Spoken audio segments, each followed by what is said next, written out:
சென்னையில் கடந்த சில மாதங்களாக தட்டம்மை பாதிப்புகள் குழந்தைகளிடையே ஆங்காங்கே பதிவாகி வருகின்றன. குழந்தை பிறந்து 9 மற்றும் 18ஆம் மாதங்களில் தட்டம்மைக்கான தடுப்பூசி செலுத்தப்பட வேண்டும். கோவிட் பெருந்தொற்று காலத்தில் தடுப்பூசி செலுத்த தவறிய குழந்தைகளே இப்போது தட்டம்மையால் அதிகம் பாதிக்கப்படுவதாக மருத்துவர்கள் கூறுகின்றனர். தற்போது பெரிய அளவில் பாதிப்பு இல்லை என்றாலும் காய்ச்சல் மற்றும் உடலில் தடிப்புகள் ஏற்பட்டால் உடனடியாக மருத்துவரை அணுக அறிவுறுத்தப்பட்டுள்ளது. பாதிக்கப்பட்ட குழந்தைகளுக்கு தனிமைப்படுத்துதல் மற்றும் வைட்டமின் ஏ சத்துக்கள் அவசியம் என தெரிவிக்கப்பட்டுள்ளது.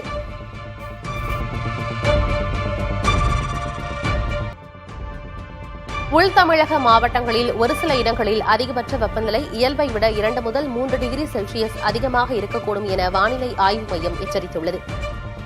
கடலோர தமிழகம், புதுச்சேரி மற்றும் காரைக்கால் பகுதிகளில் அதிகபட்ச வெப்பநிலை இயல்பை ஒட்டியே இருக்கக்கூடும் என்றும் தெரிவித்துள்ளது.